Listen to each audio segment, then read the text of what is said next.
Like, share and subscribe Sneha TV. పార్టీల నుంచి ప్రజల దృష్టిని మరల్చాలని ప్రయత్నం చేసినా మల్లనీయం ప్రజల తరపున అడుగుతూనే ఉంటాం. నువ్వెన్ని రకాలుగా వేధించినా నిన్ను వదిలిపెట్టం. నీ కాంగ్రెస్ పార్టీని బొందబెట్టేదాకా వెంటాడుతూనే ఉంటాం. కేసీఆర్ కమిషన్ ముందు పిలవాలి కాబట్టి పిలిచారనుకోవచ్చా? కేసీఆర్ గారు తెలంగాణ చరిత్ర. కేసీఆర్ ను ఇవాళ పిలిచి అది కూడా ఇరిగేషన్ గురించి మాట్లాడటము అంటే ఇది హనుమంతుడి ముందు కుప్పిగంతులు లాంటివి. ఎందుకంటే కేసీఆర్ గారికి ఉన్నంత క్షుణ్ణమైన అవగాహన, వాగులు, వంకలు, నదులు, చెరువులు, వీటి గురించి, ఇరిగేషన్ రంగం గురించి కేసీఆర్ కు ఉన్నంత అవగాహన బహుశా భారతదేశంలోనే ఈరోజు సమకాలీన రాజకీయాల్లో ఏ రాజకీయ నాయకుడికి కూడా ఉండదు. మరి అట్లాంటిది కేసీఆర్ గారిని పిలిచి లేదు అడుగుతామంటే హనుమంతుడి ముందు కుప్పిగంతులే అవుతుంది. ముమ్మాటికి నిజాలు అల్టిమేట్ గా తేల్తాయి. ధర్మము న్యాయమే గెలుస్తుంది. అల్టిమేట్ గా కేసీఆర్ గారి పేరు చరిత్రలో సువర్ణాక్షరాలతో తెలంగాణను సాధించిన నాయకుడిగా, తెలంగాణను సస్యశ్యామలం చేసిన నాయకుడిగా చరిత్రలో సువర్ణాక్షరాలతో లిఖించబడుతుంది. ఈ చిల్లర రాజకీయాలు పట్టించుకోకండి. 6 గ్యారంటీలు, 420 హామీల మీదే మనం అందరం దృష్టి పెడదాం. ఖచ్చితంగా రేవంత్ రెడ్డిని, కాంగ్రెస్ పార్టీని తొందరలోనే ఈ చిల్లర రాజకీయాలు అన్ని ముగిసిన తర్వాత ప్రజాక్షేత్రంలో బట్టలిప్పి నించోబెట్టే విధంగా కార్యాచరణ ఉంటది. దానికి మీ మద్దతు పలకాలని రాష్ట్ర ప్రజలకు రేవంత్ రెడ్డి అనే ఒక చిల్లర నాయకుడు, ఒక చిల్లర వ్యక్తికి కేబినెట్ అంటే అర్థం కాదు, కేబినెట్ ఎట్లా పనిచేస్తుందో అర్థం కాదు. ఎందుకంటే ఆయన ఆలోచనలు వేరు, ఆయన ఎజెండా వేరు.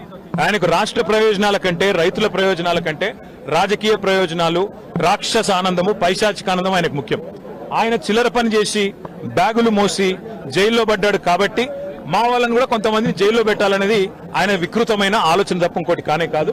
నేను చెప్పేదల్లా ఒకటే, అబద్ధం నిజం నిలకడ మీదనే తెలుస్తుంది. నిజం కడప దాటే లోపల అబద్ధం అంగిలాగేసుకుని ఊరంతా తిరిగి వస్తుంది అన్నట్టు కొన్ని రోజులు కాళేశ్వరం అని, కొన్ని రోజులు ఫోన్ ట్యాపింగ్ అని, కొన్ని రోజులు ఫార్ములా ఈ అని ఏదైతే డ్రామాలు రేవంత్ రెడ్డి ఆడుతా ఉన్నాడో, ఆయన ప్రభుత్వం ఆడుతా ఉందో, ఇవన్నీ కూడా కేవలం ప్రజల దృష్టి మరల్చడానికి చేస్తున్న చిల్లర ప్రయత్నం. 420 హామీలు, 6 గ్యారంటీలు అమలు చేయలేని ముఖ్యమంత్రి, చివరికి మంత్రివర్గ విస్తరణ చేయలేని ముఖ్యమంత్రి, చివరికి మంత్రివర్గ విస్తరణ చేసిన పోర్ట్ఫోలియోలు కూడా కేటాయించుకోలేని ఒక అసమర్థ ఫెయిల్యూర్ చీఫ్ మినిస్టర్.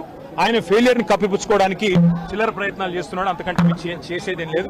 కేసీఆర్ గారితో ఇరిగేషన్ గురించి మాట్లాడడం అంటే హనుమంతుడి ముందు కుప్పిగంతులాగా ఉంటుంది. ఎందుకంటే కేసీఆర్ గారికి సమకాలీన రాజకీయాల్లో భారతదేశంలో ఆయనకున్నంత క్షుణ్ణమైన అవగాహన, నదులు, వాగులు, వంకలు, చెరువులు ఏం చేయొచ్చు అనేది, ఏం చేసి చూపెట్టిందో కూడా కేసీఆర్ నాయకత్వం తెలంగాణ ప్రజల ముందే ఉంది.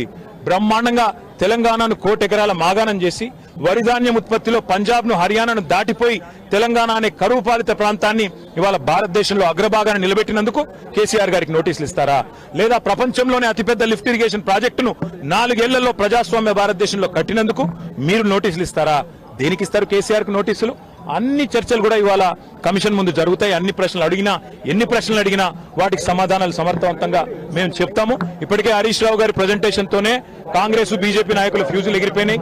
ప్రజలకు కూడా మొత్తం వాస్తవాలు అర్థమైపోయినాయి. వాడు కొత్తగా చెప్పడానికి గానీ, మరి అడగడానికి గానీ వాస్తవంగా ఏం లేదు. కానీ సాంకేతికంగా పిలవాలి కాబట్టి పిలిచడం నేను అనుకుంటాను. రేవంత్ రెడ్డి వాళ్ళ మామ దగ్గర కూర్చుంటే మంచిది. పిల్లనిచ్చిన మామ దగ్గర రేవంత్ రెడ్డి 5 నిమిషాలు కూర్చొని బుద్ధి జ్ఞానం తెచ్చుకుంటే మంచిది. సూదిని పద్మారెడ్డి గారు, గీత గారి తండ్రి, వారు చెప్పినారు 94,000 కోట్ల ఖర్చైన ప్రాజెక్టులో 1,00,000 కోట్ల అవినీతి అనేది ఒక తెలివి తక్కువ అంటాడన్నాడు. మరి ఆ తెలివి తక్కువ ఆయన అల్లుడు, మా కర్మగాలి. ఆ తెలివి తక్కువ ఇలా ఈ రాష్ట్రానికి ముఖ్యమంత్రి. కాబట్టి మేము అనేది ఏంటంటే రేవంత్ రెడ్డి గారు ముందు పోయి వాళ్ళ మామగారి దగ్గర కూర్చొని కొన్ని పాఠాలు నేర్చుకుంటే మంచిది. కాళేశ్వరం ప్రాజెక్టు విచారణ పూర్తిగా అయిపోయిన తరుణంలో మళ్ళీ 2 నెలలు పొడిగించి కేసీఆర్ ను ఇటు హరీష్ రావు ను పెంచినటువంటి సందర్భం కనిపించింది. దీన్ని ఎట్లా చూస్తుంది? ఖచ్చితంగా కక్ష సాధింపు, రాజకీయ వేధింపు తప్ప ఇందులో ఏమీ లేదు. నిజం నిలకడ మీద తేలుతుంది. ముమ్మాటికి అల్టిమేట్ గా ప్రజాక్షేత్రంలో, న్యాయస్థానాల్లో ఎక్కడెక్కడైతే ఇవాళ ఈ విచారణను, ఈ వేధింపులను ప్రజలు గమనిస్తున్నారో, 1,00,00,000 ఎకరాల మాగాణం చేసి పంజాబ్ ను, హర్యానాను దాటే విధంగా తెలంగాణలో వ్యవసాయ ఉత్పత్తి పెంచిన కేసీఆర్ గారి మీద వేధింపుకు పాల్పడితే తప్పకుండా ప్రజాక్షేత్రంలో ప్రజలు బుద్ధి చెప్తారు. 1.5 ఏడాదిన్నర కాలంగా ఒక ప్రాజెక్టు డిపిఆర్ గానీ, కనీసం శంకుస్థాపన గానీ, ఒక ఇటుక పెట్టి కట్టే దాఖలాలు లేవు. ఎట్లా చూస్తారు కాంగ్రెస్ పార్టీ? ఎట్లా చూసేదేముంది? ఇటు కూలగొట్టడానికి వచ్చింది తప్ప కట్టనికి రాలేదు. ఈ పేదల ఇండ్లు కూలగొట్టడం, ఇట్లాంటి ప్రాజెక్టులు కూలగొట్టడం, విధ్వంసకరమైన ఆలోచనలు, రాజకీయ వేధింపులు, కక్ష సాధింపు తప్ప ఈ సన్నాసికి ఏమి చేత కాదని అర్థమవుతా ఉంది. అందులో అర్థం కాకపోవడానికి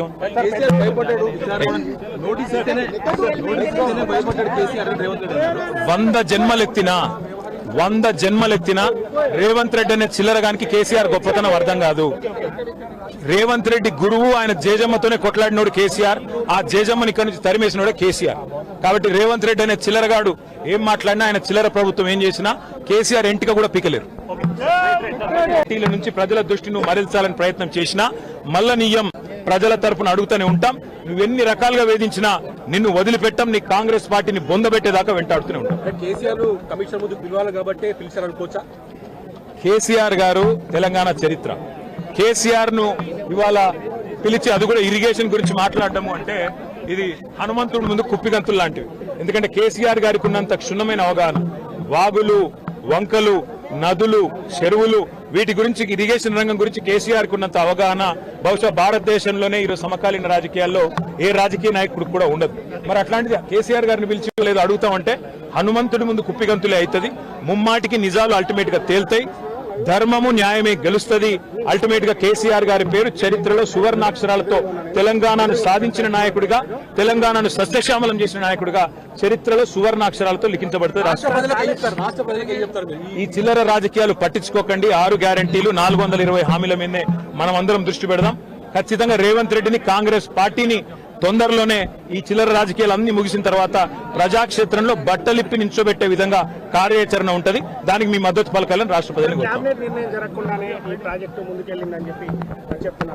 రేవంత్ రెడ్డి అనే ఒక చిల్లర నాయకుడు, ఒక చిల్లర వ్యక్తికి కేబినెట్ అంటే అర్థం కాదు, కేబినెట్ ఎట్లా పనిచేస్తుందో అర్థం కాదు.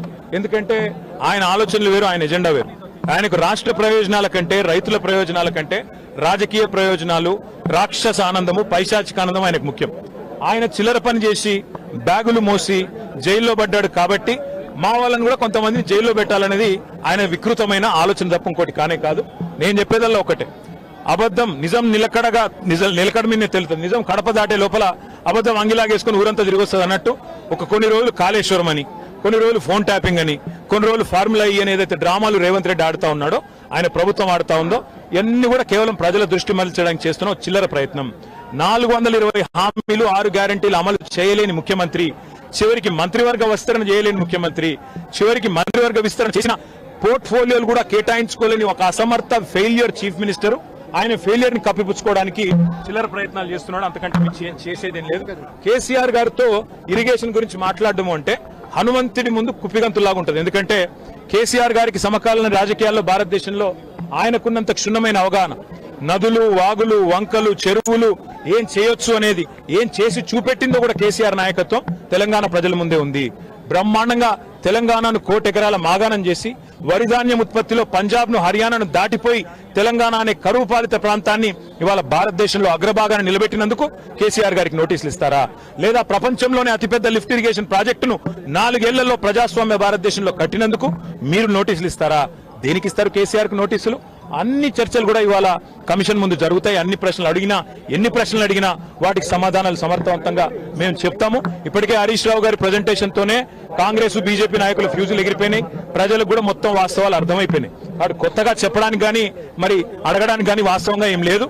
కానీ సాంకేతికంగా పిలవాలి కాబట్టి పిలిచడం నేను అనుకుంటాను.